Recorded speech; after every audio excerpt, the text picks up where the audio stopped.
welcome to this episode of the Lens Lane podcast. Today we're joined by Malum Vogue, aka LK14. Lesedi, welcome. Thank you guys for having me. And Lesedi is a photographer here in Pretoria. A flame of a photographer, if I can say so myself. You're gonna make me blush. So yeah, we're just gonna talk about your journey through photography, how you got into it, where you're at now, your accomplishments, because 2019 has been quite something for you. Yeah, 2019 was actually probably the best year of my life so far. So Yeah, so let's kick it off with the main question. How did you get into photography? Where did the passion for photography start? What ignited the flame?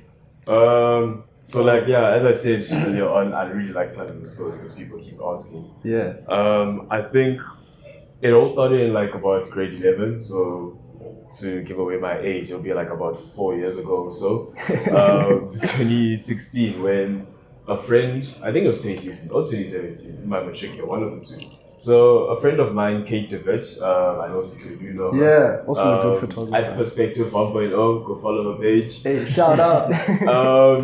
She started out photography first, and then she got a couple of us to model for her, and then I think that's where the love started. Where I at first I was in front of the camera, so I was a model, and she got me and I think 4 other friends, and then I think seeing her do her thing is what sparked the interest, and then the idea just stayed in my head for a bit. So in grade 11, 12, I was just in a place where I didn't have a specific passion. I just really liked doing different things at the different times. I used to dance, drawing, and I didn't have a specific passion that I wanted to follow yet. And then let's fast forward, let's say about end of matric, Kate had another shoot, and then that's when I was like, nah, I need to step behind the camera this time because I really liked what I was seeing and how she captures moments. And then luckily towards December, my aunt bought a camera and she was like, here, please learn how to use it so you can take photos of me. So I was like, alright, cool, fine, I'll do that. And then I legit, the first day when I went to her house when she got the camera, I sat on my tablet, YouTube, and I Googled how to use a camera. And then it just gave me videos, and then I also searched how to shoot in manual. I learned all these terminology, the camera terminology, and then from there it just literally practice. I ended up asking her to take a camera to the point where she didn't even ask for it back. She just said, "Here, you can keep it." And then I literally just shot everything and anything around me. Constantly learning. I was always on YouTube, watching videos, how to do this, learning about lenses, learning about the different equipment. And then I also got to the point where my mom legit thinks, she still thinks I'm doing witchcraft at 2 a.m. when I'm editing. But it's literally me just sitting down, focusing, and then YouTube, learning how to use Lightroom, learning how to use Photoshop. Even now I still use YouTube as a learning medium as well. So that's where it's all started. I think let's say 2 years ago, December 2017 is when I picked up my camera that I currently use today. And then fast forward a few months later, after practicing a while, shooting random objects, I hit up the boys in our WhatsApp group and like, gents, let's go here. I think we went to 27 boxes in Melville. And then I was like, let's have a shoot. And then, I didn't say let's have a shoot. I said, I'm bringing my camera with. And just a chill. So I was like, I'm bringing my camera. And then that was the first shoot I ever had with my within my circle with my friends. And then seeing what I could do with the camera, that really inspired me. And I was like, you know what, let's take it even a step further. And then let's say a month or two later, after more practicing and then doing self-portraits as well, I had my first photo shoot with a model. Her name is Bianca. I think from then onwards, that's when I knew that this is what I want to do. After my first photo shoot, Justin came with me actually, and he was my assistant, and he drove us to the botanical gardens where we shot at. And then I think from that day onwards, I realized that this is what I want to do, and so I think that's how it all starts. That's how LK14 started. Yeah. Yeah. So where does the LK? Okay, I know LK or Lesedi, right? Yeah. And then the 14, where does that come from? 14, simply put, my favorite number because of Thierry Henry. So yeah, Oh, I'm a okay. United supporter, but then growing up watching Thierry Henry play and then always Yeah. using him in FIFA and all of that, because I was also like too young to remember certain games, Yeah. obviously. But then like using him in FIFA, it was just like a number that I really liked. And then we used to have creative players. Me and my cousin would create players and we'd always pick our favorite number. And then ever since like FIFA '06 until like let's say FIFA 12 or somewhere there where we used to create players all the time, Yeah. like the 99. I always use the number 14 for my creative player Okay. because of injuries. So yeah, that's where the number So comes it just from. stuck. It Now just that's what you just roll stuck. with. Like I remember the first time I made Instagram, my username was Lesedi _ LK14, and now then people just shortened it as like, hey, that's LK14 or something like that. Like this was before I was Yeah. saying, so like my friend shortened it or something like that.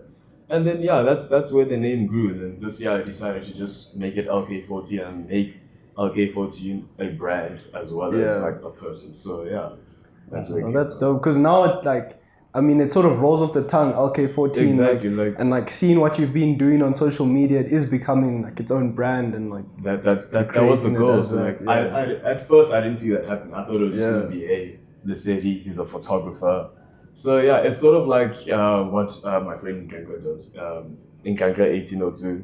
Follow him too. I'm plugging the just by the way, he's also like my other inspiration as well because he has helped me a lot in photography, especially when I was starting out. Remember, we once did a collaboration, I think last year. He was the first person I ever collabed with as well, like as a photographer. And yeah, that also, he also inspired me, like his grind. And then, yeah, so I think the LK14 became a personal brand. And then I noticed that it's the same thing with Nkanka 1802. He has his own story behind Yeah. 1802. So as soon as LK14 stuck, I gave it a story and it's not as exciting as people need. LK is my initials, 14 Yeah. favorite number, so it's not that exciting. But yeah, that's the brand that I've managed to shape now, coming from all of that. So, yeah. That's dope. Let's touch on your working with Ntlantla. Yeah. Because last weekend you had In the City, right? Yep. And now I've been seeing the pictures getting released on Instagram and getting released by the artists that you've been taking pictures of. Yeah. So let's get a list. Who are those artists that have Um, posted your pictures now? from In the City alone, or Yeah, let's start with just In the City In because I the know there's City. more. It at first was Jay Prince. He was the first artist that we. No, actually, Austin Mills was the first artist we saw when we got there. He was playing his set, and then we were like, should we take photos? Should we not take photos now? Should we wait for lighting? And they were like, you know what? Let's just start. Got nothing to lose, and then we started taking photos of Austin Mills, and we were like, okay, these are starting to look really nice. Let's start taking photos from now on. And then we did that. So Austin Mills was the first artist, and then after Austin Mills, it was Jay Prince. He also reposted our photos on his stories. And then, who was after Jay Prince? James, what's his, I can't remember his surname or his stage name, but the one who was on Colors. So yeah, we got a photo of him as well, but we didn't post it, so we didn't get recognition from him yet. And then there was my favorite one, which was Smino. Yeah. So yeah, like the Smino one was quite sad because he only performed 3 songs. Did he due come to- late though? He came late. That's the thing. You see, he came late, but yeah. apparently there were reasons why he came late, and they didn't want to extend his set. So like, alright, cool. He was supposed to start at 4. Mans came on like after past or something like that. So you're like, okay, fine, we understand. I understood. People were unhappy. I was also unhappy because I wanted him for a longer set, but I managed to capture so many photos. I think those were like my favorite photos. Okay, second bunch of favorite photos from the year. And yeah, I put them first. We put them first on our stories, and then he saw them, and then he reposted on his story. And I'm like, dude. Then I messaged Nkanka like, dude, Smino saw our photos, and then we're like, okay, we need to post. So and as well with the intention of like In the City was on Sunday. We started editing immediately as we got home because we wanted to still ride the clouds, wave the of wave In the City, of yeah. In the City, right? So it's not that too late or like they don't pay attention. So yeah, Smino saw the photos and he was still in South Africa when he saw the photos. So I think that's also what helped it, but not like a time difference and all of that. So yeah, he saw the photos and then he commented saying these. I was like, alright, cool. And then I sent him to DM in the DMs, and he said thank you for these and all of that. And yeah, that was it basically. He didn't take it further from there. He didn't tag me in the photos, but he saw the photos. He also liked Nganka's set of photos because we took the photos together, and that collaboration, we shared our photos, and then we sort of have our different edits on each of the photos, but then in a way they also look the same, that we can both use each other's photos, and then like I use these photos, you use my photos, the originals and edits as well. So it's a sharing process the whole way, and then the whole point of us collaborating in the city was to market ourselves basically. Because we want to start the 1802 LK14 as a brand in its own now. So it's like two guys coming together, and then we're gonna start like a brand.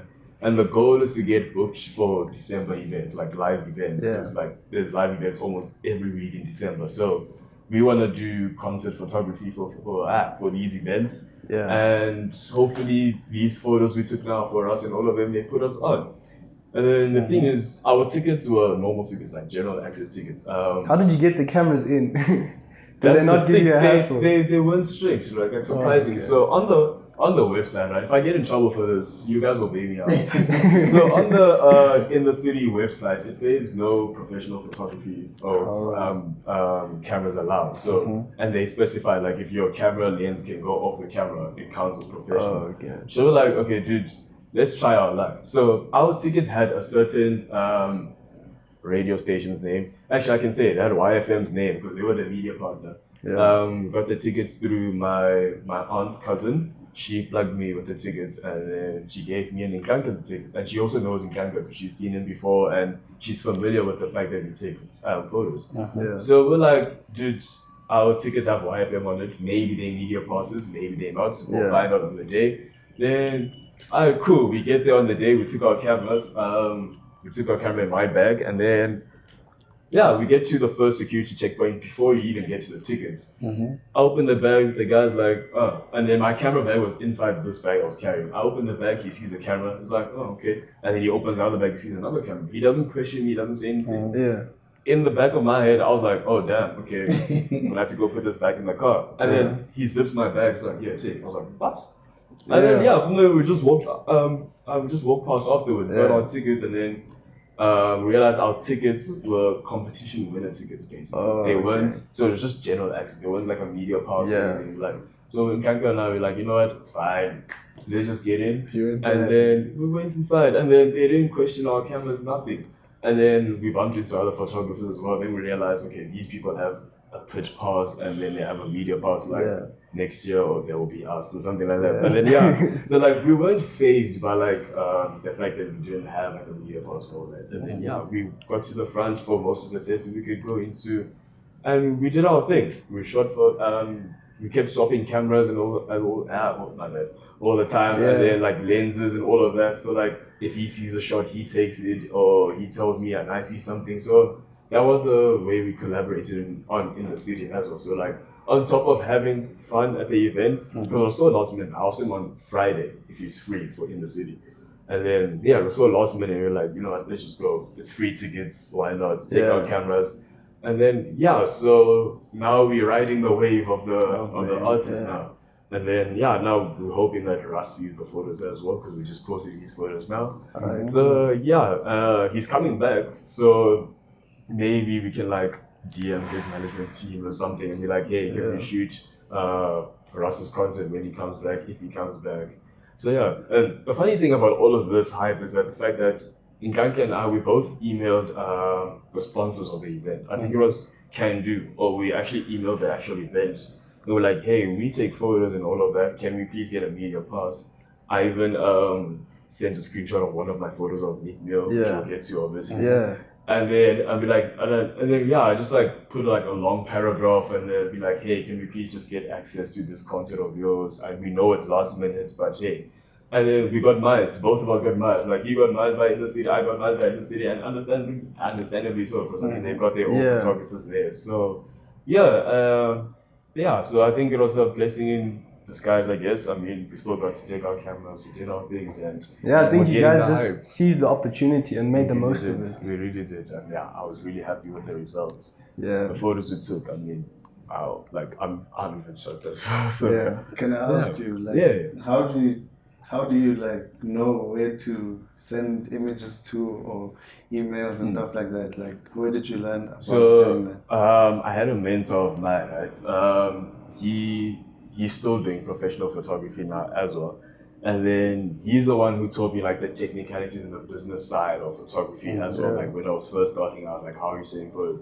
So at first I used to send your images via like a Google Drive link or something like that. But then I realized that takes up my own personal space. And on my Google Drive, because you only get like 15 gigs. And yeah, so then this mentor of mine, he introduced me to WeTransfer, which is something that like the professionals use now as well. So yeah, ever since then I've just been using that, and like, that's how I send the photos out to people as well. So like, let's say for matric dancers, ask for email addresses and then just send it to them from there. So yeah, that's how I send out photos now. And then sometimes, on rare cases, I'll send through the phone, but like as documents, if like the edit I have on my phone is different to the set that I've given via email. So yeah. And then how do like these famous people get to you for shoots? Because I can see like famous people do come to you. No. I haven't shot anyone famous yet. Not right? famous, but Instagram famous. Instagram famous. It depends. No one really famous has approached me. I've approached them. So I was always through the DMs and be like, hey, I'm a photographer based in Pretoria. Do you think we'll be down to shoot? And then, yeah, some people say yes. I think I've never been denied a photography opportunity, to be honest, actually. But at the same time, I don't DM random people. Like if I've been meaning to take photos of this person, then I'll be like, okay, I need to think about it first, come up with a concept, and then I'll be like, okay, fine, let's pitch the concept to this person, and then we shoot. But then a lot of the faces you see on my Instagram are people I know already, and they were mutual friends, and then because they can model, I'd hit them up and something like that. So most of the people on my Instagram are not really Instagram famous, but more friends, mutual friends, and all of that. So yeah, that's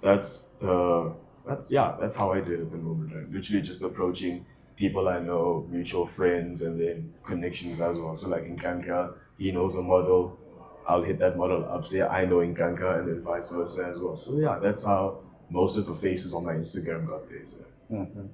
That's dope. Before we move on from the in the city story, I just want to ask, what cameras were you guys using? You and Nganka and I both have the same camera. We use Canon 1300Ds. So that was the camera my aunt bought, and then I've had it ever since. That was Nganka's first camera. He's had it ever since as well. I think he got his camera like 2 or a year before I got mine. So the cameras are like, they're not old, but I mean like they've been used. So yeah, and then I think they're also a very good starter camera kits. And then they're 80 megapixels. Obviously they're very entry level if you look at what else is out there. So yeah, that's how we I think really differentiate ourselves. Like our equipment doesn't define what we can do. Obviously we want to have like better equipment, makes the job easier, and then better quality, I guess. But at the end of the day, it's behind the camera, what you can do behind the camera, what you can do in the editing as well. And then, so we've just been using, and then basic 15mm as well. So we started off with the 15mm, we both each have our own. And then we switched to the standard kit lens that comes with the cameras, the 18 to 55 to get like a wide angle shot, or the 70 to 300 to get like a really close ups and all of that. So everything we have and we shot with is not professional or anything. It's very beginner based. So like that whole kit I was carrying could go about for like 6,000-7,000 and let's say I'll take it out or something like that. So it sounds a lot, but it's actually quite cheap in photography terms. Yeah, in photography terms, that's not a lot at all. So that's what it like. We had like really basic equipment, but they get the job done, and we don't get intimidated by people who have bigger cameras and bigger lenses, because we're like, okay, you can do that, but let's see how I can match you, and then we see it as a challenge more than a threat. So then we just take it head on from there. But I think that's like an important point for any photographer starting out these days. Like it's really not about how expensive your equipment and stuff is. Like as you said, you've put in the hours to learning. You've gone on YouTube. You've learned everything. Like that's just how you get better. That's how you get better. Literally, Practice. Because I could give someone else the same camera as me, they wouldn't be able to produce the same results, or someone else could produce better results than me as well. So it's literally, at the end of the day, it's what you can do as yourself. Like your equipment, yes, does help to extent. I don't think we should be ignorant to that as well. But obviously, definitely. But at the same time, you as a photographer, you need an eye for it as well, like seeing certain things. I mean, I've seen iPhone photographers who take better photos than people with like DSLR cameras. So I mean, like at the end of the day, it's what you see in your head and how you can bring it to life with the camera. So yeah. And then manual versus auto settings. What's your take? Always manual. Always manual. I know, always manual. Yeah. Maybe sometimes, don't you think it's good to use auto, like if you're doing some event or something? Can I tell you, ever since my aunt told me to learn how to use the camera, I have never shot in auto. So when she first got the camera as well, I started learning. I'm like, okay, the auto setting is just for literally beginners. Like anyone can, like it's basically like having a camera phone as well. Like it does everything for you. But you feel so much in control when you switch it to manual, especially when you've learned how to use your camera and all of that. So to the extent that I think if I were to shoot in auto, the photos will come out worse than if I were to shoot in manual. So like, and because I'm so used to shooting in manual, like many other photographers, it's just like second nature now. Like I don't switch to automatic. I think one thing I can say to anyone who wants to start photography, learn how to shoot in manual. So literally Google how to shoot in manual with your camera and then take it from there, because auto restricts you from being creative basically, and then it tries to fix everything. Like for example, automatic always wants to keep a balanced exposure setting, but then that's not the case when you want to take actual photos. Sometimes you want it darker, sometimes you want it lighter to minimize what you would do in post-production, so you don't have to do it later on as well. So I think manual just makes it easier to work later again. So yeah, by far. That's dope. Like, do you also use do you auto your ISO and stuff like that, or is it all manual? Everything? All manual. Because sometimes the aperture settings I set on AV on the camera, and then that one stays literally, that one changes, but then everything else gets fixed to match the exposure or whatever. But then 99% of the time it's manual. I also manual. So I'll take a shot. If it's bad, switch it quickly as well. So it's one of those things where you have to set it up to get the moment before, because you could lose it. You could lose the moment because it's too bright or it's too dark. Yeah. And you could fix it, but then if you fix it in Photoshop, sometimes you don't get like the same quality as if you were going to get it right. So I think 99% of the time I stay on manual for every single setting except white balance. Actually, even white balance I change, but I keep it on auto white balance for most shoots. And then sometimes I'll change it to like shade or tungsten and all those things. They just do different things and have different tones in the photo. But 99% manual roll. And that being said, you don't even need a DSLR to take great photos, right? Like your Meek Mill photo, that was taken on a phone. It was, and that's what shocks me, because so I took the phone. I think it was on my phone, because I was taking photos on a friend's iPhone as well. I have a Samsung Galaxy S8. So I took the photo, and then I didn't really think much of it at the time. And this was at Castle Light Unlocked, right? Yeah, Castle Light Unlocked, the day one, so the Meek Mill one. So I was like, I took the photo at first, I didn't think much of it. I was like, okay, I'll post it and I'll put it on like my WhatsApp story or Instagram story, something like that. And I was like, nah, I have no intention of posting this really. And then I edited and all of that, and then when I posted on my WhatsApp story, status, or no, I think it was my Instagram status, Nkanka saw the photos, like dude, Nkanka was with me as well at the Castle Light thing, but we weren't shooting, we were just there for that. Yeah. And then Nkanka would be like, dude, you need to post this photo. And I was like, okay, why not? So I posted 2 photos, and then I think a day later, I wake up and the first message I actually see is Nkanka's. And he was like, dude, go check the gram. And then I'm like, fine. I wake up and I see his message, and then I asked him what's going on, and then he's like, Meek Mill posted your photo. Sure. And I was like, nah, you're lying. And then I went to Instagram, and there was no tag, so Meek Mill didn't tag me, unfortunately. Yeah. But then I go to his Instagram and I see the post. I'm like, damn, this is my photo. Yeah. And because I posted it on my Instagram, like actual Instagram as well, so that's how. And then when I saw it, I'm like, Meek Mill was on my profile, took a screenshot, Cropped it. I could tell he cropped it because the quality wasn't the same, and then posted it on his Instagram account, and I was like, damn, with a phone. And the thing that shocked me the most about that is the fact that the photographers that I look up to were there at the event, and they took like stunning photos, like absolutely stunning photos. But Meek Mill took mine. Like I was like shocked. I'm like, dude, I shot this with the phone. I edited it on Visco Cam, and you took mine. Meanwhile, you've got professional photos from everywhere. I mean, Austin Malema was there, Cedric Nzako was there. There were more. EMP Cyclone was there as well, if I'm not mistaken. But I mean, top photographers like in the game took photos of Meek Mill, but he posted mine, and I was just like, damn, okay. And then when that hit, I took a screenshot and then I posted it on my WhatsApp status and my Instagram. I'm like, guys, Meek Mill posted my photo. And then like a few minutes later, random people keep tagging me in the Meek Mill post saying, hey, this was shot by LK14 and what and all of that. So that's where that hype got there. And then I'm still shocked to this day that Meek Mill actually posted that. Did you eventually get the tag? Nope. He still hasn't recognized. We tried again. On Twitter, he has this thing called Ask Meek, where you just ask random questions and all of that, and you'd have like a time when you ask. So like there was a time when he was actually on Twitter, and then the Ask Meek thing was trending. So I was like, you know what, let me just shoot my shot. And then I posted the photos again under Ask Meek, and like, hey Meek, can you please credit my photo? And my thingy, that post that I asked of Meek, people he started tagging Meek Mill in the thing. Hey, check this, and all of that. Please give photo credits to this guy. And then still didn't get the photo credits, but I mean like the support from like the people from like online strangers is like amazing. And then it's the little things like a simple tag and all of that. So I think that's what also overwhelmed me quite a bit, like the support more than the fact that Meek Mill also posted it.